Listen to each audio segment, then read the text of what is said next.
तो तर आपण पाहूयात जी उत्तम भक्ती जी आहे त्याचे तीन प्रकार आहेत. त्यात आहे साधना भक्ती, भावभक्ती आणि प्रेम भक्ती. आपण प्रभुपादांच्या तात्पर्यातून ते आणखी सविस्तरपणे वाचूयात. श्रील रूप गोस्वामींनी भक्ती रसामृत सिंधूत भक्तिमय सेवेचे तीन प्रकार सांगितलेले आहेत. या भक्ती रसामृत ग्रंथामध्ये, भक्ती रसामृत सिंधू या ग्रंथामध्ये श्री रूप गोस्वामी पदांनी तीन प्रकार सांगितलेले आहेत उत्तम भक्तीचे.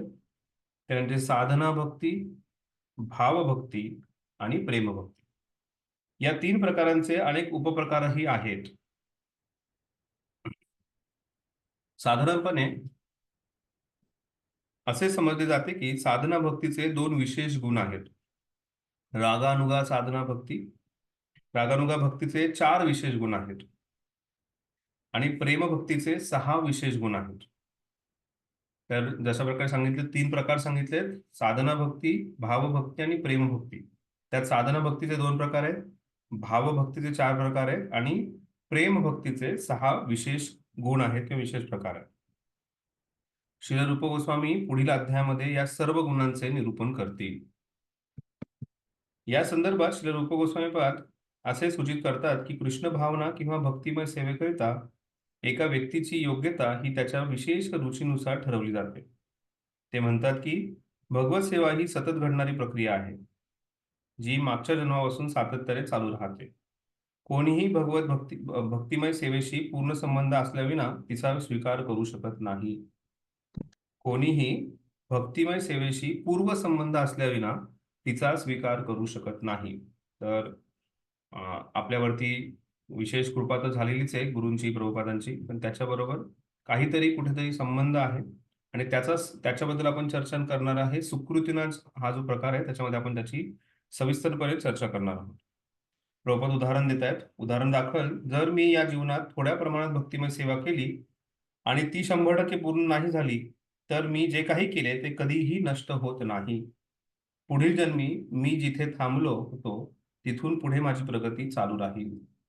अशा प्रकारे भक्तिमय सेवेचे सातत्य टिकून राहते. तथापि जरी असे सातत्य दिसून आले नाही आणि केवळ संयोगावश एका व्यक्तीने शुद्ध भक्तांच्या उपदेशांमध्ये रुची घेतली, तरीही तिचा स्वीकार केला जातो व ती भक्तीमध्ये पुढे अग्रेसर होऊ शकते. परमपूज्य गोपालकृष्ण गोस्वामी महाराज एक उदाहरण देतात. बीटीजी मध्ये सुद्धा बॅक टू गॉड मॅगझिन आणि भगवत दर्शन जाऊदेवाच्या गावाच्या मासिकामध्ये सुद्धा ह्याची चर्चा आली होती, त्याचा लेख आला होता. एक माताजी आहेत, त्या सध्या कुठल्या तरी परदेशातल्या एका मंदिरामध्ये आहेत आणि एक्सपर्ट मृदंग प्लेअर आहेत. खूप चांगलं कीर्तन करतात. म्हणजे त्यांच्यासारखा मृदंग क्वचितच कोणी माताजी वाचू शकत असे किंवा इव्हन प्रभूजी सुद्धा त्यांच्या एवढा चांगला मृदंग वाजू शकत नाही आणि अतिशय तीव्रतेने भक्ती करतात त्या माताजी. तर महाराज सांगत होते की त्या माताजी ज्या आहेत त्या पूर्वजन्मामध्ये ब्रह्मचारी होत्या आणि ब्रह्मचारी असताना त्यांनी करताल मृदंग जोरदार कीर्तन केलेलं आहे, तासन तास कीर्तन केलेलं आहे, भरपूर भक्ती केली. पण शेवटी शेवटी ते कुठेतरी माताजीकडे आसक्त झाले आणि त्यामुळे त्यांना परत माताजीचा जन्म घ्यावा लागला.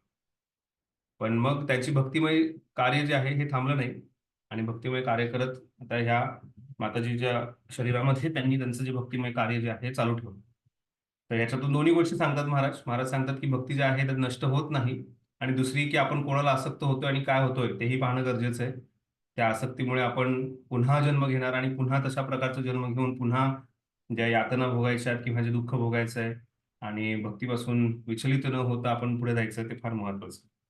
पण सांगण्याचं तात्पर्य हे आहे की आपण भक्तिमय जीवन जगत असताना पूर्वजन्मात केलेले जे सुकृती आहेत किंवा पूर्वजन्मात केलेले जे भक्तिमय कार्य आहे थोड्याफार प्रमाणामध्ये ते कार्य जे आहे जेणेकरून भक्तिमय जीवन जे आहे हे पुढे चालत राहतं आणि त्यामुळे आपण जेव्हा जन्माष्टमी किंवा काही मॅरेथॉनच्या वेळेस कोणा व्यक्तीकडून दान मागतो तर त्याची सुकृती आपण वाढवतो किंवा आपण एखाद्याच्या हातामध्ये प्रभुपादांचा ग्रंथ देतो त्याची सुकृती वाढवतो किंवा एखाद्याला मंदिरात आपण बोलवतोय, मंदिरात भगवंतांसमोर तो शरणागत होतोय, भगवंतांसमोर आपलं मस्तक जे आहे त्याची चरणी टेकवतोय, त्यामुळे त्याची सुकृती वाढते. तर जास्तीत जास्त प्रकारे अशा प्रकारे येणं केनं प्रकाराने व्यक्ती जो आहे हा भगवंताशी संबंधात येईल याचा आपण प्रयत्न करायचा आणि त्यामुळेच आपण जेव्हा अन्नदान करतो, मंदिरामधून प्रसाद वितरण होतो, ते अन्नदान नाहीये.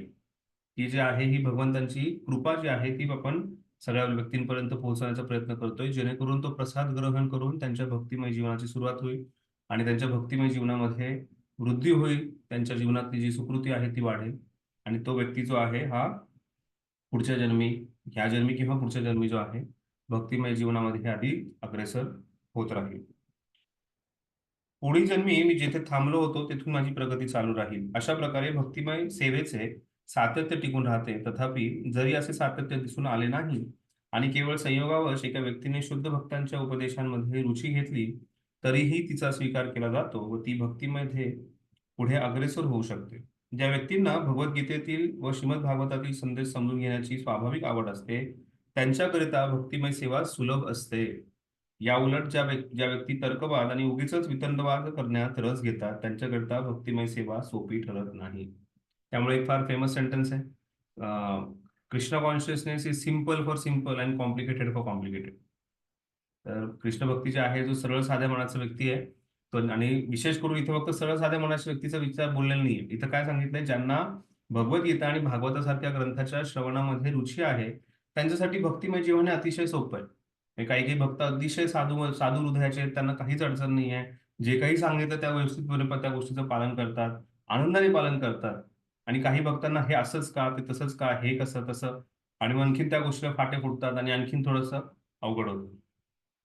तर भक्तिमय जीवनामध्ये जेव्हा आपली श्रद्धा जी आहे ही थोड्याफार प्रमाणात दृढ होते, त्यानंतर त्या गोष्टीचा स्वीकार करणं फार गरजेचं आहे. म्हणजे काही गोष्टी स्वीकार करण्याचं, जसं प्रभुपादांच्या लीलेमध्ये एक वर्णन येतं, की प्रभुपादांचे एक भक्त होते आणि ते प्रभुपादांची मसाज करत होते आणि त्यावेळेस टीव्हीवरती बातम्या चालू होत्या, की चंद्रावरती कोणीतरी पोहोचलंय आणि प्रभुपाद म्हणाले, "धिस इज ऑल फेक." हे सगळं खोटं आहे. चंद्रावरती कोणी पोहोचू शकत नाही. आणि हा हा जो भक्त होता, थोडासा सायंटिफिक माइंडेड होता, थोडासा त्याच्यात विज्ञानाचा किडा होता. त्यामुळे त्यांची इच्छा होती, की "नाही, नाही, असं कसं शक्य आहे? चंद्रावरती कोणी पोहोचलं नाही, हे कसं शक्य आहे?" मग त्याने प्रभुपादांशी तिथे तर्कवाद करण्याचा प्रयत्न केला किंवा त्याने प्रभुपादांशी काही चर्चा केली. उगीचच वितंडवाद असा शब्द वापरला इथे. तर तो करण्याचा त्यांनी प्रयत्न केला आणि काही दिवसानंतर तो कृष्ण कॉन्शियसनेस, कृष्ण भक्ती सोडून निघून गेला. त्याचे दुर्दैव आहे ते. त्याचं ते गोष्ट जी आहे ती सोडून गेली. तर अशा प्रकारे जर तर्कवाद किंवा काहीतरी उगीचच काहीतरी काढून कोणीतरी समजण्याचा प्रयत्न केला. म्हणजे एका भक्तांना मी भेटलो होतो. त्यांची चर्चा चालली होती. 15 वर्षापासून जप करतायत आणि 15 वर्षानंतर त्यांचा प्रश्न आहे, की खरंच का भगवंत असतात? तर मग असा विचार करण्यामध्ये जर आपला जर वेळ गेला, तर किंवा किंवा आपण असं जर अचानक म्हणजे 15 वर्ष 16 माळांचा जप करणारा व्यक्ती 15 वर्षानंतर जर विचार करत असेल, की खरंच का भगवंत असतात का? तर मग दुर्भाग्य येते त्या व्यक्तीचं आणि त्या अशा व्यक्तींसाठी कृष्ण भक्ती जी आहे ही अतिशय अवघड जाणार आहे. पण जर आपल्याला एखादी गोष्टीचा विश्वास पटलेला आहे, आपली श्रद्धा जर आहे त्या गोष्टीवरती, तर त्याच्या संबंधित ज्या काही आचार्यांनी समजून सांगितलेल्या गोष्टी आहेत, त्यांच्यावरती विश्वास ठेवून. आता मी इथे विश्वास ठेवून म्हणतो तेव्हा आंधळेपणाने विश्वास नाही ठेवायचा. आपल्याला विचार करून तर विचारपूस करून आपण ह्या गोष्टीमध्ये विश्वास ठेवून पुढे जाऊन आपण त्या गोष्टीचा स्वीकार करून जायला पाहिजे. आणि पुढे आपल्या भक्तिमय जीवनामध्ये त्याच्यात वृद्धी होणार आहे. पण एखादा फक्त जय श्रीराम, जय श्रीराम म्हणतो आणि जेव्हा रामसेतूचं वर्णन येतं त्यावेळेस म्हणतो, "नाही, रामसेतू खरंच होता का? सायंटिस्टने कोणी शोधून काढलंय का? कुठे दिसतोय का कॅमेरामध्ये रामसेतू?" असा जर विचार करणारा व्यक्ती तो त्याची श्रद्धाच दृढ नाहीये किंवा त्या व्यक्तीला उगीचच काहीतरी फाटे-फांदे फोडायची सवय. तर त्यात काही अर्थ नाहीये. त्यामुळे जे आपल्याला जास्तीत जास्त भगवद्गीता आणि श्रीमद भागवतम या दोन्ही ग्रंथांवरती विश्वास ठेवून त्याच्यामध्ये रुची घ्यायची आहे. जेणेकरून आपल्या भक्तिमय सेवेमध्ये, भक्तिमय जीवनामध्ये वृद्धी होईल. वरील वाक्यास अनुमोदन म्हणून पुराण काळातील विद्वानांनी अनेक अधिकृत वक्तव्ये देता येतील. वरील वाक्यास अनुमोदन म्हणून पुराण काळातील विद्वानांची अनेक अधिकृत वक्तव्ये देता येतील. त्याचे सर्वसाधारण मत असे आहे, की एखादी व्यक्ती स्वतःच्याच तर्काने आणि निर्णयाने आपल्या जीवनाची दिशा ठरवित असते. तर दुसरी एक व्यक्ती जी तिच्यापेक्षाही अधिक श्रेष्ठ तर्कवादी असते, ती तिच्या मतांचे खंडन करते व स्वतःचेच एक मत स्थापन करते. अशा प्रकारे वाद आणि प्रतिवादाचा मार्ग कधीही सुरक्षित किंवा निर्णायक असू शकत नाही.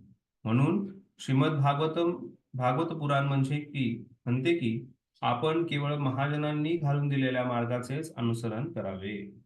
तर त्यामुळे साधना भक्तीमध्ये किंवा उत्तम भक्ती किंवा भक्तिमय जीवनाचे पालन करत असताना सर्वात महत्वाची गोष्ट ती म्हणजे की आपण आपल्या महाजनांनी दिलेले जे काही कार्य आहे, महाजनांनी दिलेले जे उपदेश आहे, त्याचे व्यवस्थितपणे त्यांनी दिलेल्या मार्गाचं अनुसरण आपल्याला करायचं आहे.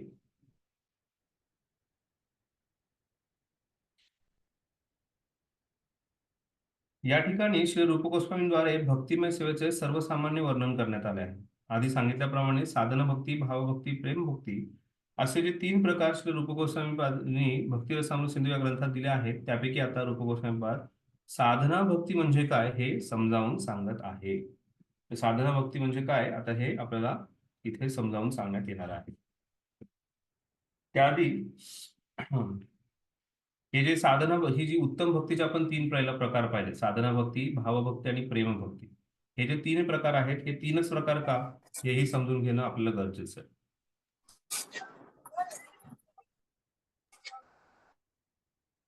तर उत्तम भक्ती जी आहे, याची सर्वसामान्यपणे चर्चा केली जाते. तर त्याचे 2 प्रकार सांगितले उत्तम भक्तीचे. एक आहे साधना भक्ती. हरे कृष्ण. साधना भक्ती किंवा दुसरी आहे साध्य भक्ती, असे 2 प्रकार सांगितले जातात. पण त्याच्यामध्ये भावभक्ती जी आहे ही सेपरेट आहे.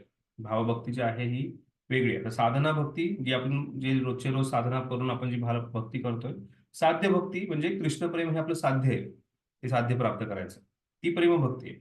पण त्याच्यापेक्षा ह्या दोन्हीपेक्षा वेगळी जी आहे ती म्हणजे प्रेमभक्ती आहे. जर साधारणपणे ह्याचं वर्णन करताना बरेचसे बाकीच्या संप्रदायांमध्ये 2च सांगितलं, साधना भक्ती आहे आणि साध्य भक्ती आहे. साधना भक्ती व्यवस्थित केल्यानंतर एक वेळ तुमचं जे साध्य आहे, कृष्णप्रेम प्राप्ती करायचं साध्य जे आहे, तुमचं जे ध्येय आहे, ते ध्येय तुम्ही प्राप्त करणार. पण ह्या दोघांपेक्षा ही वेगळी जी आहे ती भावभक्ती आहे. हा मधला स्तर आहे, तो अतिशय महत्वाचा आहे समजणं.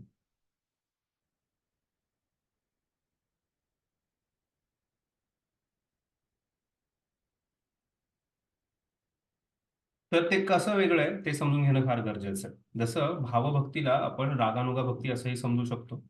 रागानुगा भक्ती म्हणजे आपल्यामध्ये काहीतरी म्हणजे जे भक्तिमय विकार आहेत ते निर्माण होतात, किंवा राग राग या शब्दाचा संस्कृत भाषेत अर्थ आहे आसक्ती, अटॅचमेंट. तर कृष्णाप्रती जी आसक्ती आहे ती निर्माण होते.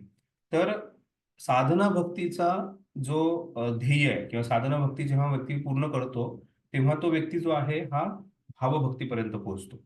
आणि त्या भावभक्तीमध्ये अधिक तीव्रतेने त्याचं भक्ती करत राहिला, त्याची जी काय भावभक्ती आणखीन त्याची वृद्धी होत राहिल्यानंतर मग शेवटी तो साध्य हे जे प्रेम आहे तिथपर्यंत पोहोचतो. तर साधना भक्तीचं गोल जे साधना भक्तीचं ध्येय जे आहे ते भावभक्ती आहे. ही पहिली महत्वाची गोष्ट समजायची. आणि त्यानंतर भावभक्तीमध्ये भगवंतांप्रतीचा जो साक्षात्कार आहे, भगवंत कृष्ण यांच्याशी जे आपला जो संबंध आहे तो तिथे एस्टॅब्लिश होतो, किंवा जो साक्षात्कार जो आहे तो साक्षात्कार भगवंतांचा साक्षात्कार हा भावभक्तीत येतो. आणि त्यामुळे त्याला रागानुगा भक्ती असं सुद्धा म्हटलं जातं.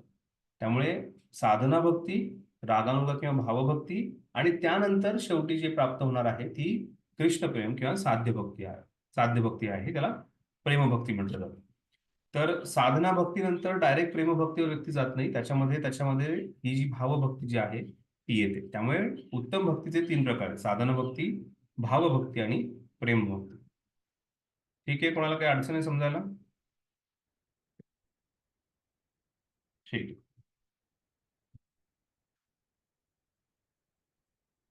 आणि कोणी असे विचार करू शकतो, ठीक आहे, साधना भक्तीपेक्षा भावभक्ती वेगळी, कारण त्याच्या व्यक्तीमध्ये भाव निर्माण झालेला आहे, त्याच्यामध्ये साक्षात्कार निर्माण झालेला आहे, किंवा त्या व्यक्तीला जे आहे त्याचं साधना भक्तीचं ध्येय प्राप्त झालेलं आहे, ते भावभक्ती. मग भावभक्ती आणि प्रेमभक्तीमध्ये काय फरक आहे? तर त्याच्यामध्ये ही महत्वाची गोष्ट समजायला, की प्रेमभक्तीमध्ये त्या व्यक्तीमध्ये कसलेही अनर्थ नसतात. तो पूर्णपणे अनर्थ निवृत्ती होऊन त्यानंतर पुढच्या स्तरावरती तो पोहोचलेला आहे. पण भावभक्तीमध्ये कुठेतरी त्या व्यक्तीच्या हृदयामध्ये अनर्थ आहे, त्या व्यक्तीच्या हृदयामध्ये कुठेतरी अपराध आहेत, काहीतरी त्याच्यामध्ये त्रुटी आहे. त्यामुळे ती भावभक्ती जी आहे ही पूर्णत्वापर्यंत पोहोचलेली नाहीये, जी साध्य भक्ती आहे.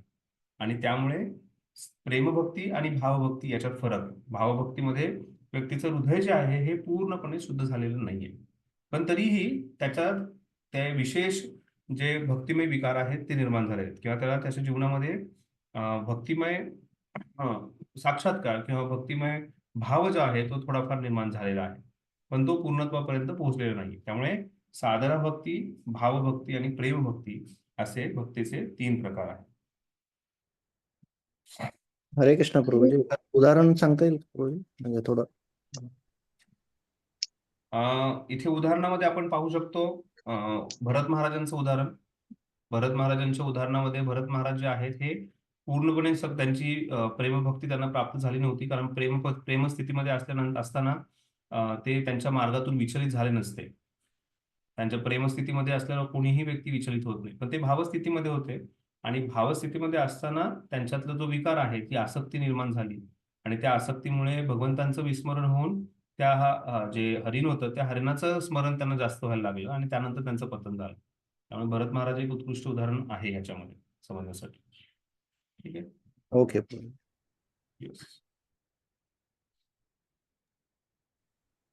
आपलं ध्येय जे आहे हे प्रेमभक्तीच आहे, पण त्यासाठी आपल्याला साधना भक्ती व्यवस्थित करायची. साधना भक्तीमध्ये परफेक्शन म्हणजे पूर्णत्व प्राप्त झाल्यानंतर आपण रागानुगा भक्तीमध्ये जाऊ. रागानुगा भक्तीमध्ये सुद्धा जे नियम आहेत किंवा रागानुगा भक्तीमध्ये सुद्धा रागानुगा भक्ती म्हणजे स्पॉन्टेनियस डिवोशनल सर्व्हिस त्याला म्हटलं जातं. त्या व्यक्तीला उत्स्फूर्तपणे काहीतरी भगवंतांच्या सेवेमध्ये भगवंतांच्या प्रसन्नतेसाठी करण्यासाठी त्याची इच्छा होते, पण ते उत्स्फूर्तपणे करताना कधी त्याच्याकडून अपराध किंवा त्याच्याकडून काही अनर्थ दिसून येते. पण जेव्हा व्यक्ती प्रेमभक्ती जातो त्याच्यामध्ये त्याचं हृदय जे आहे हे पूर्णपणे शुद्ध आहे. हरे कृष्ण प्रभूजी. येस मध्ये आता आपण जे आता म्हटलात की भावभक्ती किंवा प्रेमभक्ती, तर आता काही लोक आपण जर असं बाहेर सांगितलं तर ते आपल्याला म्हणतात की तुम्ही कृष्ण भक्ती करता, तेवढं जप करता, तेवढं हे करतात. तर आणि ते म्हणतात की म्हणजे भगवंतांनीच सांगितले की फळ जे दिलं तर तरी भगवंत प्रसन्न होतात. मग एवढा जप करायची काय गरज आहे? तुम्ही एवढं सगळं नियम वगैरे पाळतात, तेवढ्या सगळ्या गोष्टी करतात आणि आपण जर त्यांना समजवलं ना तरी म्हणजे समजून नाही घेत ते असं. आणि मग ते म्हणतात की जर बाहेर डोनेशन केलं आता, आणि असं पण म्हणतात प्रभूजी इस्कॉन वाल्यांकडे पैसा आहे ते बाहेरच्या देशात पाठवतात, असं सुद्धा आता एवढं आहे. 8-15 दिवसात 2-3दा म्हणजे मला ऐकायला आलं इथे मुंबईतच. तर म्हणून म्हटलं मग त्या लोकांना उत्तर कसं द्यावं बुवा असं. मी तरी म्हटले त्या माणसाला की आमचं ज्या मंदिराचं ते त्यालाच पूर्ण होत नाही तर ते फॉरेनला कुठून पाठवणार. बरोबर आहे. तर त्यांना तुम्ही अमोघ प्रभूचा खूप छान व्हिडिओ आहे, तो व्हिडिओ पाठवा. त्याच्यामध्ये अमोघ प्रभू खूप छानपणे समजून सांगतात की कशा प्रकारे प्रत्येक इस्कॉन मंदिराचं जे पैसे आहेत ते इस्कॉन मंदिरासाठीच वापरले जातात, दुसरीकडे कुठेही जात नाही. दुसरी गोष्ट म्हणजे तुम्ही हे जप वगैरे कशासाठी करताय, तुम्ही जे आहे या सर्व गोष्टी कशासाठी करताय, एकदम सोपं उत्तर आहे. भक्ती म्हणजे भगवंतांना प्रसन्न करणे आणि भगवंतांना प्रसन्न करणे म्हणजे त्यांनी दिलेले जे उपदेश आहेत त्या उपदेशांचं पालन करणे. भगवंतांची तर अपेक्षा आहे की आपण 24 तास त्यांचं नामस्मरण केलं पाहिजे, 24 तास त्यांचं स्मरण झालं पाहिजे. पण दुर्भाग्य आहे आपण बाकीच्या बऱ्याचशा गोष्टीमध्ये आसक्त आहोत, बऱ्याचशा गोष्टीमध्ये अडकलेलो आहोत, त्यामुळे भगवंतांचं स्मरण होत नाही. त्यामुळे कमीत कमी 2 तास तरी भगवंतांचं स्मरण करावं ज्यांनी आपल्याला 24 तास दिलेले आहेत आणि त्यामुळे आम्ही जप करतो. राहिली गोष्ट की तुम्ही हे नियमांचं पालन का करता, तर नियमांचं पालन सुद्धा पत्रम पुष्पम फलम तोयम यो मे भक्ता प्रयशती. जेव्हा ह्या श्लोकाचं वर्णन तो स्वतः व्यक्ती करतोय त्याला सांगायचं की पत्र पुष्प फल तोय हेच भगवंतांनी अर्पण करून खायला सांगितलेलं आहे आणि अर्पण करून खायला सांगितलंय. त्यामुळे आम्ही अशी कोणतीही गोष्ट अर्पण खात नाही, कोणतीही गोष्ट ग्रहण करत नाही जी भगवंतांना प्रसन्न करत नाहीये. मग त्याच्यामध्ये भक्तीचा संबंधच येणार नाही ना. जर मी स्वतःच्या मनाने स्वतःच्या इच्छेने जर खात पित असेल, स्वतःच्या मनाने किंवा इच्छेने जर इकडे तिकडे नमन करत असेल किंवा ह्या त्या नको त्या गोष्टी करत असेल, तर मी जो आहे तो भगवंतांना प्रसन्नच करत नाहीये. भगवंतांनी सांगितलंय की एक मनुष्य बनण्यासाठी 4 नियमांचं पालन करायचं, तेच आम्ही करतोय. भगवंतांनी सांगितलंय जे काही तुम्ही खाताय ते मला अर्पण करा आणि मग ग्रहण करा, जेणेकरून तुम्हाला कसलंही पापकर्म लागणार नाही. त्या पापकर्माचं शुद्धीकरण होईल, भगवंतांची कृपा प्राप्त होईल आणि त्या कार्यामुळे भगवंत अतिशय प्रसन्न होतील. मग ते केल्यानंतर जर भगवंत प्रसन्न होणार असेल तरच भक्ती आहे. भक्ती म्हणजे काय, तर भगवंतांना प्रसन्न करणं आणि भगवंतांच्या प्रसन्नतेसाठी जे काही गरजेचं आहे तेवढ्याच नियमांचं आम्ही पालन करतो. आम्ही कुठेही बाकी जास्त कोणत्या गोष्टी करत नाही. आम्ही आग लावून त्याच्या मधोमध बसून उन्हाळ्यात तपस्या करत नाही. आम्ही कुठेही बर्फात जाऊन बर्फात तपस्या करत नाही. आम्ही कसल्याही प्रकारे एका पायावर एका अंगठ्यावरती उभं राहून काही सर्कस करत नाही. आम्ही कसल्याही प्रकारच्या उलट्या सुलट्या गोष्टी करत नाही. भगवंतांनी जे सांगितलंय जो सोपा मार्ग दिलेला आहे त्या सरळ सोप्या मार्गाचं पालन करतोय आणि हा प्रत्येक मनुष्यासाठी अतिशय सोपा मार्ग आहे, त्याच्यामध्ये काहीच अवघड नाही. त्यामुळे अशा व्यक्तींना सांगायचं की साधना भक्ती जी आहे ती केल्यानंतर, म्हणजे कुठल्याही युनिव्हर्सिटीमध्ये ऍडमिशन घेतल्यानंतर त्याचं नियम पालन केल्यानंतर त्या व्यक्तीला सर्टिफिकेट मिळणार आहे आणि तो पुढे जाणार आहे. म्हणजे एखादा म्हणाला नाही मला नियम पालन करायचं, त्याला त्याच इन्स्टिट्यूटमध्ये राहावं, तसंच राहावं लागणार आहे. त्या भौतिक जगतातून बाहेर पडण्यासाठी, सर्टिफिकेट घेण्यासाठी साधना भक्ती जी आहे ते करणं गरजेचं आहे. नाहीतर त्या व्यक्तीला तिथेच त्या भौतिक जगतात राहावं लागणार आहे. तो कधीच पास होणार नाही. ठीक आहे माताजी. हो, थँक्यू प्रभूजी. हरे कृष्ण. अजून कोणाला काही विचारायचं आहे? ठीक आहे. तर आपण साधना भक्ती काय आहे त्याची व्याख्या आपण समजून घ्यायचा प्रयत्न करू. तर रूप गोस्वामी पाद जे आहे तिथे साधना भक्ती काय आहे ते आपल्याला समजून सांगतात. त्याचा श्लोक जो आहे तो अशा प्रकारे आहे. किती साध्य भवेत साध्य भवस्य संबंधाविधी नित्य सिद्धस्य भावस्य प्राकत्य रुधी साध्ययत. तर त्याच्यामध्ये सांगितले कृती साध्य भवेत साध्य भवस्य साधना विधी. तर भक्तिमय जीवनाचं पालन करत असताना, भक्तीची साधना करत असताना, भक्तिमय साधना करत असताना आपण आपले इंद्रिय जे आहेत त्यांचा पूर्णपणे वापर करायचा आहे आणि त्याच्यानंतर आपण इंद्रियांचा पूर्णपणे भक्तिमय सेवेमध्ये वापर करून आपल्या हृदयामध्ये भाव निर्माण होतो, त्याला साधना भक्ती असं म्हटलं जातं. आपण आणखीन सविस्तर जे आहे प्रबोधाने तात्पर्यात समजून सांगितले त्यातून वाचू. आणि हा भाव जो आहे हा कृत्रिमरित्या निर्माण होणारा नाहीये, पण तो आपल्या हृदयामध्ये निरंतर रूपाने आहे, पण त्याच्यावरती काहीतरी आच्छादन आलंय आणि ते आच्छादन दूर झाल्यानंतर तो भाव निर्माण होतो. आणि तो जो आहे हा भगवंतांची जी शक्ती आहे संवित आणि लाधिनी, या संवित आणि लाधिनी शक्तीमुळे प्रकट होतो. नित्य सिद्धस्य भावस्य प्रकट्याम हृदी साधयेत. तरी आपण जी साधना भक्ती करत राहतो ती साधना भक्ती करत असताना हा भाव निर्माण होतो. ही साधना भक्ती करत असताना आपण आपले जे इंद्रिय आहेत ते आपल्या साधनेद्वारे, इंद्रिय जे आहेत हे साधनेमध्ये लावून आपण त्या स्थितीपर्यंत पोहोचू शकतो. ही स्थिती जी आहे ही बाह्य रूपाने निर्माण होत नाही, पण ही स्थिती जी आहे ही आपल्या हृदयामध्ये निरंतर स्थित आहे. ते आच्छादन दूर झाल्यानंतर, आणि ते आच्छादन दूर कसं होतं तर त्याच्यासाठी आपल्याला भगवंतांची जी शक्ती आहे त्याची भगवंताच्या शक्तीमुळे, विशेष करून संवित आणि लादिनी शक्तीमुळे ते आच्छादन दूर होईल आणि आपल्यामध्ये तो भाव जो आहे हा निर्माण होईल. साधना आपण प्रभुपादांच्या तात्पर्यातून वाचूयात. साधना म्हणजे आपल्या इंद्रियांना कोणत्या तरी प्रकारच्या कार्यात गुंतवणे होय. म्हणून साधना भक्ती म्हणजे आपल्या विविध इंद्रियांना श्रीकृष्णाच्या सेवेत उपयोगात आणणे होय. आता तुम्हाला काही लोक भेटतील आणि म्हणतील की काय तुमचे हरे कृष्ण कृष्ण कृष्ण हरे हरे, हरे राम राम राम हरे हरे, की तुम्ही हात वरती करता, नाचता, उड्या मारता. या सर्व गोष्टी करताना काय करतो आपण, आपले जे 5 ज्ञानेंद्रिय आहेत किंवा आपल्या शरीरातले जे कर्मेंद्रिय आहेत त्या कर्मेंद्रियांना सेवेत लावतो. डोळ्याद्वारे आपण भगवंतांचं नाम पाहतो किंवा नामरूप जे आहे भगवंतांचं ते पाहतो, किंवा भगवंतांचं सुंदर रूप आहे ते पाहतो. कानाद्वारे आपण हे हरे कृष्ण मंत्राचं श्रवण करतो. जिभेद्वारे, जीभ जेव्हा आपली व्हायब्रेट होते त्या जिभेद्वारे आपण भगवंतांचं नामस्मरण करतो. नासिकेतून जेव्हा श्वास घेतोय तो भगवंतांचा नाम घेताना तो श्वास घेतोय. कसल्याही प्रकारचा इंद्रिय भोग करताना श्वास नाही घेते आपण. तो श्वास जो आहे हा भगवंतांच्या नामस्मरणातून घेताना श्वास. आणि आपण जेव्हा माळेला स्पर्श करतो तो त्वचा जो आहे, स्पर्श जो आहे विषय वस्तू, त्या स्पर्श जो आहे त्याद्वारे आपण त्या माळेला स्पर्श करून, आपण त्या तुळशी माळेला स्पर्श करून आपण जो आहे तो जप करतो. अशा प्रकारे आपले ज्ञानेंद्रिय जे आहेत हे पूर्णपणे भगवंतांच्या सेवेमध्ये लागतात. किंवा आपण हरिनाम संकीर्तन करत असेल त्यावेळेस आपले दोन्ही हात, दोन्ही पाय, कंठ, आपलं जे शरीर आहे, कान आहेत, नाक आहे, डोळे आहेत, ते पूर्णपणे आपण भगवंतांच्या सेवेमध्ये लावतो.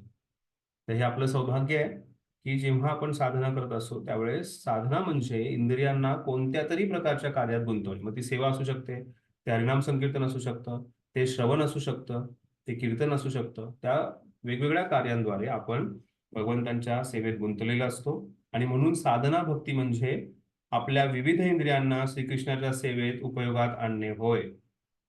आपली काही इंद्रिये ही ज्ञान संपादन करणारी ज्ञानेंद्रिय असतात, तर काही इंद्रिय ही विचार, भावना आणि संकल्प या तिन्हींचे निष्कर्ष प्रत्यक्षात उतरवण्याकरता असतात.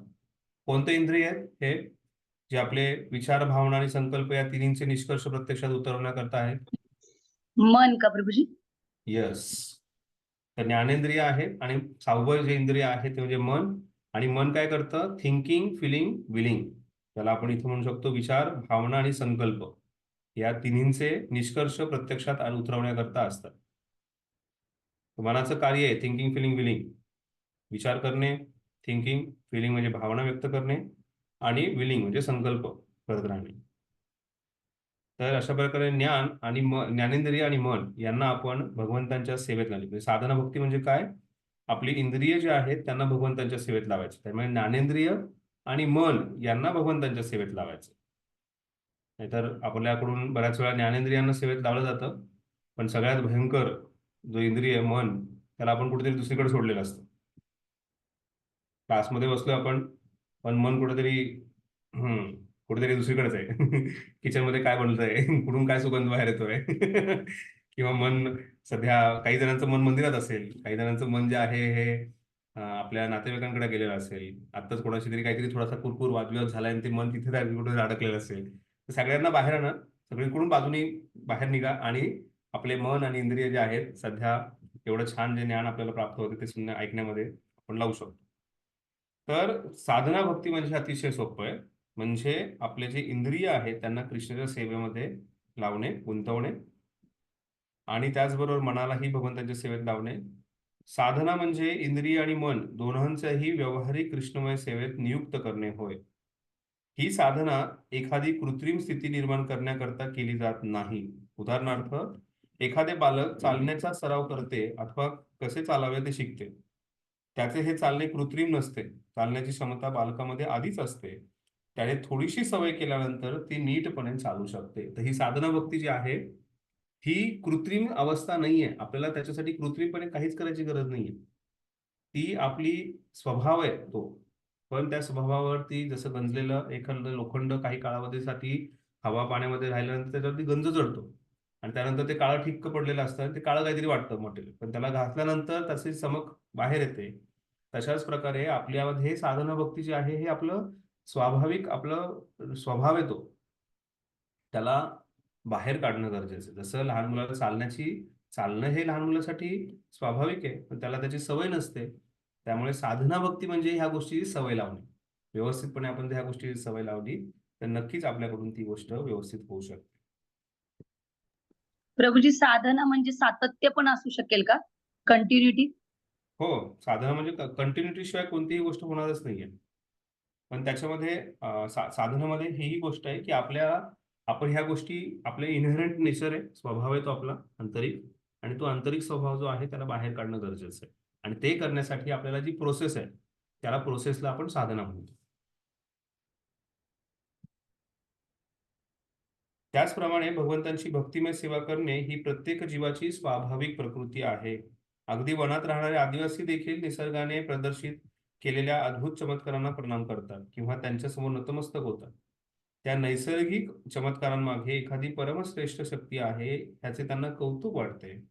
तेव्हा ही भावना म्हणजे जीवामध्ये आढळते आणि अगदी भोगासक्त लोकांमध्येही स्तुप्तपणे आढळते. ज्यावेळी ही भावना शुद्ध होते त्यावेळी तिला कृष्ण भावना असे म्हणतात.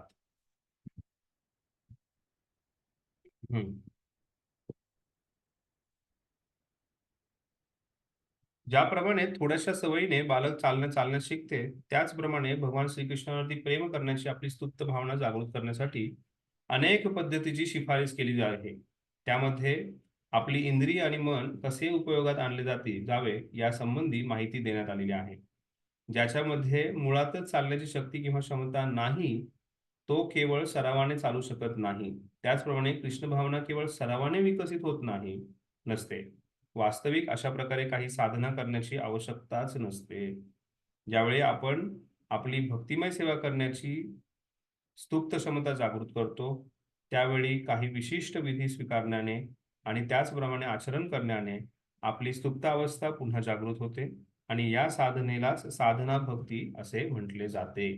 साधना भक्तीची व्याख्या काय सांगितली आहे की आपली जी सुप्त अवस्था आहे त्याला जागृत करणे आणि त्यासाठी विशिष्ट विधींना स्वीकारणे आणि त्यानुसार त्यांचं आचरण करण्याने त्या सुप्त अवस्था पुन्हा जागृत होते आणि या साधनेला साधना भक्ती असे म्हटले जाते.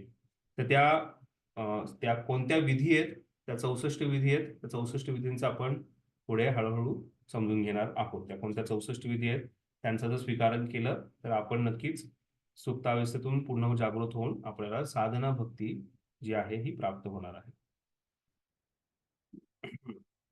माया शक्तीने मोहित झालेल्या प्रत्येक जीवाला एखाद्या मनोरुग्णाप्रमाणे समजले जाते. एखादा वेडा व्यक्ती आहे, मनोरुग्ण आहे, त्याच्याप्रमाणे समजले जाते. श्रीमद भागवतात असे म्हटले आहे की साधारणपणे बद्ध जीवाला वेडा समजण्यात येते, कारण तो बंधन आणि दुःख यास कारणीभूत ठरणाऱ्या अनेक क्रिया करीत असतो. बद्ध जीव आहे हा वेडा आहे, कारण तो त्याचा वेडेपणा दाखवून देतो. आणि त्या वेडेपणा कशातून दिसतो? तो म्हणजे त्याचं बंधन आणि दुःख करणाऱ्या बऱ्याच काही क्रिया जो आहे तो करत राहतो. जीवात्मा आपल्या स्वरूप स्थितीत अतिशय आनंदी, सुखी, नित्य आणि ज्ञानाने पूर्ण असतो. सच्चिदानंद विग्रह. परंतु ज्यावेळी तो भौतिक अवस्थेत गुंतला जातो त्यावेळी तो दुःखी होतो. त्याचे जीवन अशाश्वत होते आणि तो अविद्येने प्रभावित होतो. याचे कारण म्हणजे विकर्म. विकर्म म्हणजे निषिद्ध कर्म होत. म्हणून आपण नियमितपणे साधना भक्ती केलीच पाहिजे. म्हणजे आपण प्रातःकाळी मंगल आरती करावी, काही विशिष्ट भौतिक कार्य करू नये, अध्यात्म गुरूंना प्रणाम करावा, इतर अनेक विधी नियमांचे पालन करावे. याचे वर्णन आता अनुक्रमे केले जाईल. या क्रिया आपणास वेडेपणापासून मुक्त करतील. ज्याप्रमाणे मनोवैज्ञानिकाचे निष्कर्षानुसार एखाद्या व्यक्तीचे वेडेपणा कमी करता येतो, त्याचप्रमाणे साधना भक्तीबद्ध जीवाला भौतिक मायाशक्तीच्या मोहापासून मुक्त करते. तर साधना भक्तीची आपण जेव्हा व्याख्या शिकतोय त्याच्यामध्ये पहिली गोष्ट आपण पाहिली की आपले जे इंद्रिय आहेत त्याच्यामध्ये ज्ञानेंद्रिय आणि मन यांना भगवंतांच्या सेवेमध्ये लावणे. दुसरी गोष्ट आपण पाहिली की साधना भक्ती जी आहे ही आपली सुप्त अवस्था आहे. त्या सुप्त समता जी आहे त्याला जागृत करणे म्हणजे साधना भक्ती, आणि त्यासाठी काही विधिविधानांचं पालन करणे. आणि तिसरी महत्वाची गोष्ट म्हणजे साधना भक्तीद्वारे आपला जो आजार आहे, कोणता आजार, त्याच्यामध्ये व्यक्ती जो आहे हा मनोरुग्ण झालेला आहे. त्या मनोरुग्णामध्ये तो दुःख आणि बंधनाची अशी बरीच काही कार्य करत राहतो. त्यातून मुक्त होणे, त्या मनोरुग्णाच्या आजारातून तो व्यक्ती जो आहे हा मुक्त होतो जेव्हा तो साधना भक्तीचं व्यवस्थितपणे पालन करतो. ठीक आहे. तर साधना भक्तीची व्याख्या जर विचारली तर आपण ह्या 3 गोष्टींचं वर्णन करायचंय. साधना भक्ती म्हणजे आपले ज्ञानेंद्रिय आणि मन भगवंतांच्या सेवेत लावणे. साधना भक्ती म्हणजे योग्य विधींचा स्वीकार करणे आणि त्या योग्य विधींचा स्वीकार करण्याद्वारे आपल्या सुप्त क्षमता जी आहे आपली ती जागृत करणे. आणि त्यानंतर तिसरी महत्वाची गोष्ट म्हणजे मायाशक्तीने प्रभावित होऊन जे मनोरुग्ण झालेले आहेत त्या मनोरुग्णांचं आपण मनोरुग्ण जे आजारपण जे आहे ते आजारपण जे आहे त्यातून आपण बाहेर निघणे. ठीक आहे. कोणाला काही प्रश्न आहे साधना भक्तीबद्दल आता? आणि असा जेव्हा तो व्यक्ती मनोरुग्ण झालेला असतो तेव्हा मनोरुग्णामध्ये तो व्यक्ती जो आहे तो विकर्म करतो. विकर्म म्हणजे जे निषिद्ध कर्म आहेत, आणि त्यामुळे हे निषिद्ध कर्मांपासूनही मुक्त होणे, निषिद्ध कर्म सोडणे आणि आपल्याला भगवंतांच्या कार्यामध्ये लावणे. आता इथे पुढे श्रीमद भागवतातून श्री नारद मुनी जे आहेत हे साधना भक्तीचं वर्णन करतात. पाहूयात. ते म्हणतात, हे महाराज युधिष्ठिर, मनुष्यानं येन केन प्रकारेनं आपले मन भगवान श्रीकृष्णांवरती केंद्रित केले पाहिजे. यालाच कृष्ण भावना असे म्हणतात. आध्यात्मिक गुरूंचे कर्तव्य असे की त्याने आपल्या शिष्यास भगवान श्रीकृष्णांवरती आपल्या शिष्याचे मन भगवान श्रीकृष्णावरती केंद्रित होऊ शकेल यासाठी अनेक विध उपाय शोधून काढले पाहिजेत. हा साधना भक्तीचा प्रारंभ होय. तर आपल्या शिष्याचं मन जे आहे हे श्रीकृष्णावरती केंद्रित व्हावं यासाठी गुरु जे आहेत हे पूर्णपणे प्रयत्न करतायत.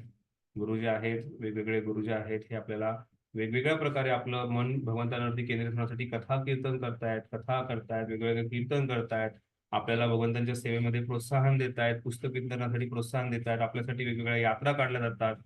या वेगवेगळ्या मार्गांद्वारे आपलं मन जे आहे हे भगवंतांवरती केंद्रित व्हावं याचा ते पूर्णपणे प्रयत्न करतायत. आणि त्यासाठी नारद मुनी सांगतायत, येन केन प्रकारे, येन केन प्रकारेनं मन कृष्ण, आपलं मन जे आहे हे भगवंतावरती पूर्णपणे लागलं पाहिजे. तस्मात केन केन उपायेन मनः कृष्ण निवसेत. त्याच्यामध्ये काय येन केन प्रकारे आपलं मन जे आहे हे कृष्णावरती पूर्णपणे आश्रित झालं पाहिजे. आणि त्यासाठी गुरु जे आहेत हे वेगवेगळ्या प्रकारे प्रयत्न करतायत. पुढे सांगतात चैतन्य महाप्रभूंनी या उद्देशाने आपल्याला एक अधिकृत कार्यक्रम दिलाय. चैतन्य महाप्रभूंनी एक अधिकृत कार्य दिलाय, तो म्हणजे हरे कृष्ण मंत्राच्या संकीर्तनावर आधारित आहे. हे संकीर्तन इतके शक्तिशाली आहे की त्यामुळे मनुष्य श्रीकृष्णांवर त्वरित आसक्त होत असतो. साधना भक्तीचा हा प्रारंभ होय. हरे कृष्ण महामंत्राचा जप करणे, संकीर्तनात भाग घेणे हा साधना भक्तीचा प्रारंभ आहे. मनुष्याने येणं केल्या प्रकाराने आपले मन श्रीकृष्णावरती केंद्रित केले पाहिजे. महान संत पुरुष अमरीश महाराजांनीही आपली राजकर्तव्य पार पाडूनही आपले मन श्रीकृष्णावरती केंद्रित केले होते. अशा प्रकारे जो कोणी आपले मन एकाग्र करण्याची साधना करीत असतो तो आपली मूळ कृष्ण भावना पुन्हा जागृत करण्यात अतिशीघ्र यशस्वी होत असतो. कृपया 6व्या अध्यायातले 16, 17, 18, 19, 20 हे जे श्लोक आहेत भगवद्गीतेतले त्याचं अध्ययन करा. त्याचबरोबर 6व्यातल्या सुरुवाती श्लोकांमध्ये सुद्धा मनावरती सांगितलंय. पण हा जो पर्टिक्युलर पॅराग्राफ आहे त्याच्यामध्ये सांगण्यात आलेलं आहे की कशा प्रकारे अमरीश महाराजांनी आपली राजकर्तव्य पार पाडलीत आणि त्याचबरोबर आपलं मन जे आहे किंवा आपली इंद्रिय जे आहेत हे श्रीकृष्णाच्या सेवेमध्ये लावलेले आहेत, त्याचं वर्णन करण्यात आलेलं आहे. तर सगळ्यात महत्वाची गोष्ट आहे की आपलं मन जे आहे हे श्रीकृष्णावरती केंद्रित होणं हे अतिशय गरजेचं आहे. मन चंगा तो कटोती में गंगा. तर त्यामुळे ते मन जे आहे हे भगवंतांच्या वरती केंद्रित करणं गरजेचं. साधना भक्तीचे 2 प्रकाराचे वर्गीकरण केले जाऊ शकते. साधना भक्तीची व्याख्या पाहिली. आता आपण पाहूया साधना भक्तीचे जे 2 प्रकार आहेत त्याचं कशा प्रकारे वर्गीकरण केलेलं आहे.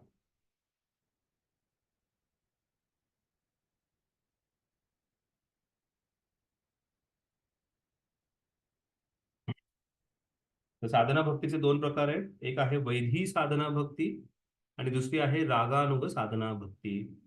आपण पाहूया. पहिल्या भागाला वैधी साधना भक्ती असं म्हणतात, ज्यामध्ये साधकाला गुरु आज्ञा किंवा शास्त्र प्रमाणांच्या आधारावरती विविध नियमांचे पालन करावे लागते. यासंबंधी त्याच्या अनिच्छाचा प्रश्नच उद्भवत नाही. स्वतःच्या इच्छेचा काहीच प्रश्न उद्भवत नाही त्याच्यामध्ये. गुरूंनी आणि शास्त्राने गुरु साधू शास्त्रांद्वारे नियोजित केलेले जे कार्य आहे ते कार्य जे आहे भक्तिमय कार्य जे आहे ते आपल्याला करत राहायचं. स्वतःच्या इच्छेनुसार काहीच करायचं नाही. बरेच असे व्यक्ती असतात ते स्वतःच्या इच्छेनुसार कार्य करतात आणि त्याला भक्ती म्हणतात. एकदा एक माताजी म्हणत होत्या की आज आमच्या गौरांगाला पिझ्झा खायची इच्छा झालेली आहे. गौरांग तर येऊन सांगितलेलं नाहीये. त्यांच्याकडे गौरनीता डीटी होत्या आणि मग माताजीने छान पिझ्झा अर्पण केला आणि मग तो सगळ्यांनी आनंदाने ग्रहण केला प्रसाद. ठीक आहे, भक्तिमय सेवा आहे, पण त्याच्यामध्ये कुठेही रागानुगा साधना भक्ती म्हणू नका त्याला की मला भगवंतांकडून स्फूर्ती मिळाली. एक आणखीन एक म्हणजे असं काही काही भक्तांमध्ये असे थोडेसे भाव म्हणण्याच्या अशा काही गोष्टी भक्तांमध्ये कधी दिसून येतात आणि त्याचा कसा स्वीकार करावा किंवा आपण त्याच्यावरती अपराध नाही करायचा, पण असे काही उदाहरणं दिसून येतात. एकदा एक माताजी ज्या आहेत त्यांनी फोन केला आणि वडिलांना म्हणाले की तुम्ही का असं केलं की तुम्ही करपलेला भात का आपल्या नीलमाधवला अर्पण केला. नीलमाधव जो आहे स्वप्नात मला येऊन सांगतोय की तुम्ही करपलेला भात अर्पण केला आणि त्या दिवशी खरंच भात करपला होता आणि तो त्यांनी अर्थाचा अर्पण केला होता.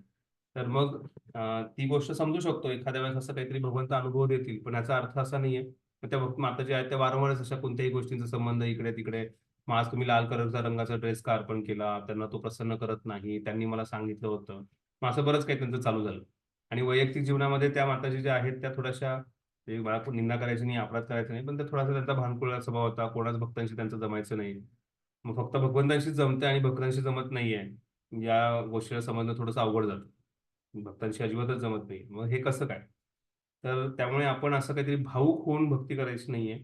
आपल्याला सध्याच्या स्थितीमध्ये म्हणजे तुमच्यापैकी कोणी असू शकतं रागानुगा स्थितीमध्ये, माफ करा, पण आता सध्याच्या स्थितीमध्ये आपल्याला आपल्या गुरुवर्यांनी सांगितलेल्या आदेशानुसार आणि शास्त्राने दिलेल्या आदेशानुसार आपली साधना भक्ती करायची, ज्याला वैधी साधना भक्ती, वैधी म्हणजे विधिविधान, त्या विधिविधानानुसार दिलेली जी साधना भक्ती आहे ती आपल्याला करायची आहे, त्याच्यापेक्षा वेगळं काहीच करायचं नाहीये आपल्याला.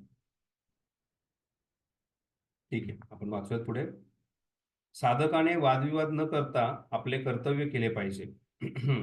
साधना भक्तीच्या दुसऱ्या भागाला रागानुगा असे म्हटले म्हणतात. जेव्हा साधक विधिविधानांचे पालन करीत असताना श्रीकृष्णावर अधिक आसक्त होतो.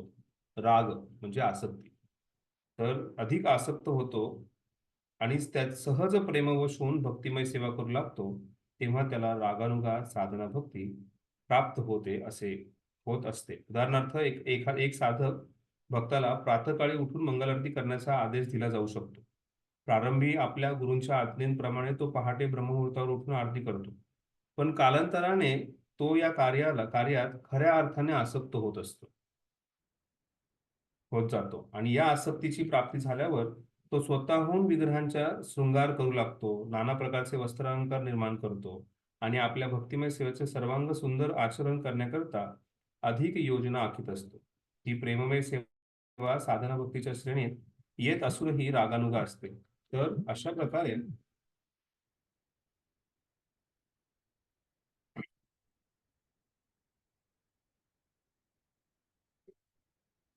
सर्वांग सुंदर आचरण करण्याकरता अनेक योजना आखीत असतो आणि ही प्रेममय सेवा साधना भक्तीच्या श्रेणीत येत असूनही रागानुगा असते. तर अशा प्रकारे साधना भक्तीचे वैधी आणि रागानुगा असे 2 प्रकार असतात.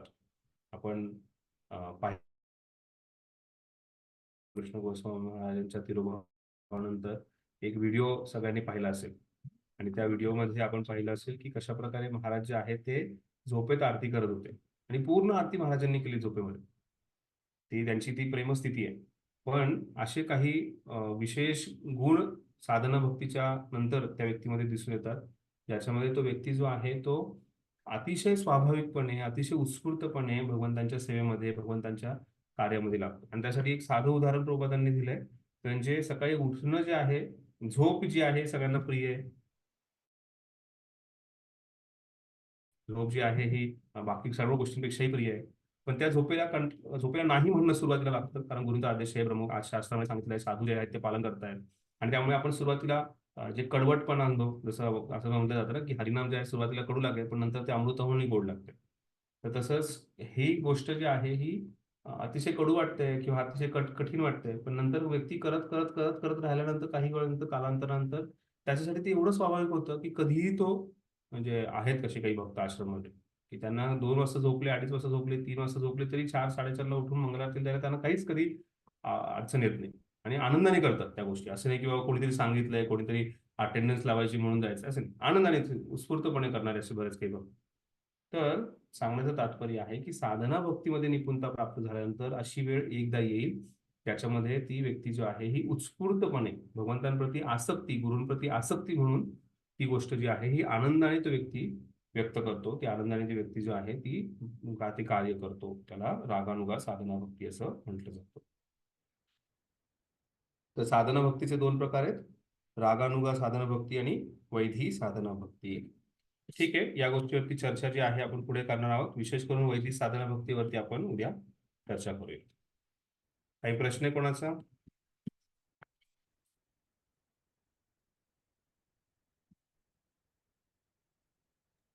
प्रभूजी एक प्रश्न होता. यस. तुम्ही आता उदाहरण दिलं की एक माताजींनी पिझ्झा बनवला, त्यांना म्हणजे भगवंतांना पिझ्झा खायचा म्हणून बनवला. पण कधी कधी आपण आपल्या घरी कोणी वैष्णव भक्त येणार असेल आणि आपण त्यांच्या पसंतीसाठी काही बनवत असू आणि ते भगवंतांना अर्पण करतो, तर त्याला काय म्हणायचं? त्याला काय म्हणायचं? त्याला ही साधना भक्ती म्हणायची.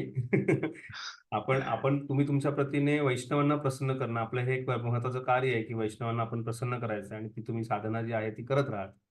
त्यामुळे तुमच्याकडून साधना भक्ती झालेली आहे आणि त्याच्यामधून ते असं नाहीये की ते भक्त जे आहेत त्यांचा इंद्रिय भोग आपण करण्यासाठी त्यांना मदत करतोय वगैरे असं काही प्रकार नाहीये. आणि तो भाव ना त्या भक्तांचाही असावा ना तो आपलाही असावा. अल्टिमेटली आपला भाव तो एकच आहे की तो आपण कृष्ण प्रसाद ग्रहण करण्याचा आनंद आपल्याला प्राप्त होतो. ह्यांचं एक पुस्तक आहे, नाव आठवत नाही मला प्रभूजींचं, दाखवत द्या. तर त्या पुस्तकामध्ये ते लिहितात की कशा प्रकारे खाण्याची आसक्ती होती, ती आसक्ती प्रसाद खाण्यामध्ये लागली आणि प्रसाद खाल्ल्यानंतर ती आसक्ती नंतर सध्या मी समाधी अवस्थेमध्ये आहे. खूप छान पुस्तक आहे ते. त्याच्यामध्ये पूर्णपणे वर्णन केलं की कशा प्रकारे न्यू वृंदावनमध्ये जेव्हा ते भक्त राहत होते, तर त्यावेळेस त्यांना प्रसाद खाण्याची एवढा आवडायचा प्रसाद खायला की चोरी केली जायची. मग त्यानंतर भक्त जे आहे ते चोरी व्हायला लागली म्हणून त्यांनी तो जो फ्रीज आहे त्याच्यामध्ये महाप्रसाद ठेवला जायचा भगवंतांना अर्पण केल्यानंतर आणि त्याला चेन लावली जायची. मग काही दिवसानंतर दिसलं की ते लॉक तोडलंय, चेन तोडली, तिथून प्रसाद चोरी झाला. आणि एक दिवस तो फ्रीज गायब झाला. मग कुठे गेला फ्रीज, कुठे गेला फ्रीज काही कळालं नाही. आणि भरपूर डोंगर होते. तो जो न्यू वृंदावनचा जो एरिया खूप मोठा एरिया होता. तर एका भक्त जेव्हा एकदा डोंगरावर इकडून तिकडे जात होते काहीतरी सेवेसाठी, तर त्यांना पाहिलं की तो तिथे फ्रीज जो आहे तो एक्सप्लोड करण्यात आलेला आहे. कारण तो फ्रीज जो आहे तसा चेनने असं बांधून ठेवला होता की तो उघडला जाणार नाही. मग तो फ्रीज गायब केला आणि तो फ्रीज फोडला आणि त्याच्यातून महाप्रसाद चोरले. तर आणि त्यानंतर ते भक्त सांगतात की त्यावेळेस त्या गोष्टी चुकीच्या गोष्टी केल्या, पण आज तो प्रसाद खाऊन जो आहे आता परत ते खाण्याची अपेक्षा इच्छा नाहीये, पण आता समाधी अवस्थेमध्ये त्या एवढ्या आनंदामध्ये एवढ्या ब्लिसमध्ये भगवंतांची एवढी कृपा झालेली की आता समाधी अवस्थेमध्ये मी पोहोचलोय असं त्यांचं म्हणणं होतं. तर अशा प्रकारे सध्या तो भाव आपला असा नसावा की की माझ्या किंवा त्यांच्या इंद्रिय भोगासाठी मी करतोय. आणि सध्याच्या अवस्थेमध्ये जरी आपण म्हटलं की ठीक आहे की माझी इच्छा झाली आहे, पण आपण त्याच्यामध्ये एक महत्वाचं कार्य करतोय की तो भगवंतांना अर्पण करतोय, जेणेकरून भगवंत प्रसन्न होणार. त्यामुळे ती गोष्ट आपण टाळायची नाहीये. ठीक आहे भाऊ? हरे Yes, Krishna sir. Prabhuji. Yes, thank you. Yes माताजी. हा प्रभूजी, आपण पहिले भगवंतांना ऑफर करूनच वैष्णवांना जरी दिलं तरी आपण भगवंतांना ऑफर करूनच वैष्णवांना देतो ना. बरोबर. तर मग त्याच्यात अपराध तर नाही होत ना, म्हणजे असं समजा आपण वैष्णवांसाठी बनवलंय बुवा असं बोललं जातं ना, कारण अजून त्यामुळेच आपण सर्वजण आहोत हे वैधी साधना भक्ती करत आहोत हे आपल्याला समजायचंय. आणि वैधी साधना भक्तीमध्ये विधिविधान आहे. आणि त्या विधिविधानांमध्ये काय सांगितलंय की आपण जे काही घेतोय किंवा जे काही भक्तांना देतोय ते भगवंतांना भक्तिभावाने अर्पण करायचं. मग भक्तिभावाने अर्पण करताना कधी कधी आपल्या काहीतरी इच्छा असू शकतात. ते हळूहळू ते जे आहे ते शुद्ध होईल आणि आपली इंद्रिय जे आहेत ते शुद्ध होतील. कधी कधी आपले त्या इच्छा ज्या आहेत त्या मरतील. नाही काय का हळूहळू त्या गोष्टीमध्ये प्रगती होईल. जसं आपण परवा पाहिलं ना की आपल्या हृदयाचं शुद्धीकरण जे आहे हे हळूहळू होणार आहे. ही ग्रॅज्युअल प्रोसेस आहे. एका दिवसात दिसणार नाहीये. एका दिवसामध्ये साधना भक्तीतून डायरेक्ट रागभक्तीमध्ये व्यक्ती जाणार नाहीये. ही गोष्ट जी आहे ती हळूहळू होणार आहे. पण ते परिवर्तन व्हायला हवं. ते महत्वाचं आहे. नाही तर आयुष्यभर जगण्यासाठी खाणं की खाण्याशिवाय जगणं हाच मोठा प्रश्न जर असेल तर मग ते चुकीचं आहे. थँक्यू प्रभूजी. हरी बोल. अजून कोणाला काही प्रश्न विचारायचा आहे? हरे कृष्णा. प्रभूजी, कसल्या प्रकारचे मॅनेजमेंटचे प्रश्न नाही विचारायचे, साधना भक्तीबद्दल विचारायचे. नाही प्रभूजी, हाच प्रश्न आहे. मग आता फक्त आपण भगवंतांना मग फक्त दाल राईस सब्जी चपातीच खाऊ घालायची का स्वीट? अजिबात नाही. त्यामुळेच आपल्या इस्कॉनमध्ये जे कुठेही गेल्यानंतर महाप्रसादामध्ये पिझ्झा मिळत नाही. पहिल्यांदा जेव्हा मी मायापूरला गेलो होतो महाप्रसादात पिझ्झा आणि चीज केक हे 2 गोष्टी पाहिल्यानंतर मला म्हटलं अरे हा महाप्रसाद आहे, असं कसं शक्य आहे? आणि आपले भक्त त्यात पारंगत आहेत. Ekadashi pizza, Ekadashi cake, Ekadashi samosa. अरे एकादशी सुद्धा सोडत नाही आपण. तर सध्याच्या अवस्थेमध्ये आपण बेसिकली काय आपल्याला अन्नमय कोशापासून आनंदमय कोशापर्यंत पोहोचायचं. आणि त्यासाठी ज्ञानमय कोश जो आहे हा महत्वाचा आहे. आणि त्यासाठी श्रवण आणि रेग्युलरली जर आपण ज्ञान ग्रहण करत राहिलो तर नक्कीच आपल्यामध्ये ते परिवर्तन होणार आहे. त्या ज्ञान फक्त ग्रहण नाही करायचं, आपण त्याचं पालनही करणार.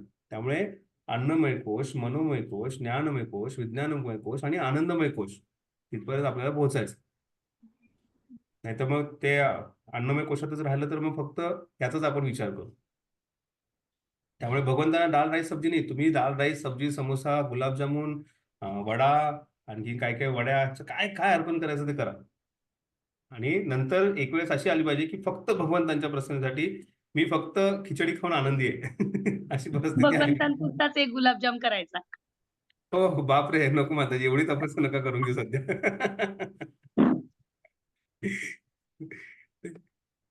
ठीक आहे. आता भगवंतांना खूप लागतं ना, भगवंतापुरतं म्हणजे विचार करा तुम्ही.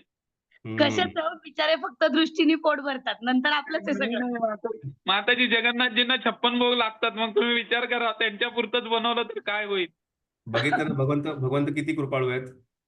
भक्तांनी इच्छा व्यक्त करण्याच्या आधीच ते भगवंत त्याची व्यवस्था करून ठेवतात.